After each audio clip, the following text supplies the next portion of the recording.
As world leaders meet at the United Nations Climate Change Conference COP27, taking place in Egypt, which has been named the African COP.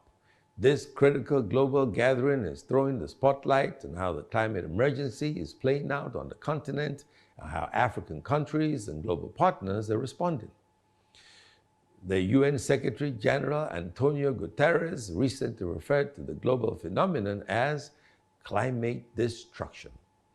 African leaders, on their part, are expected to present their action plan so they can get the commitment of the developed economies to fund positive climate initiatives that will create a smooth transition to renewable energy.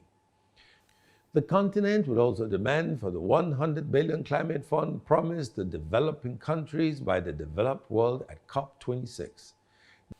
Nigeria, as the leading force of the Pan-African Agency for the Great Green Wall, says its focus is on climate financing to support activities in the country and the entire Sahel region. This would aid the deployment of infrastructure to support the country's mini-grid and the deployment of solar and biofuels. I have said several times in the past that Africa's large land, solar, and mineral resources are critical in driving a renewable energy revolution that could also power the continent's industrialization. Nigeria is asking for $400 billion to achieve its energy transition plan of reducing desertification in the most endemic northern states, which has been described as the frontline states. Africa is one of the regions most affected by the impact of climate change.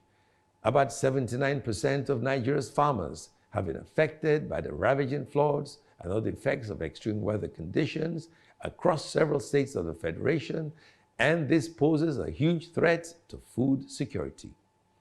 The announcement of the $95 million popcorn investment by the UK government aimed at increasing productivity and adjusting to the impact of climate change, as well as curbing carbon emission, is good news. The UK Foreign Secretary, James Cleveland, has said that at least 4 million Nigerians are expected to benefit from this initiative. However, this is not enough for what is needed to fix the impact of climate change, but I believe that with strong commitment, the political will, and the recommendations made by stakeholders for adequate funding, Nigeria and the rest of Africa can achieve their goals. My name is Ben Murray Bruce, and I just want to make common sense.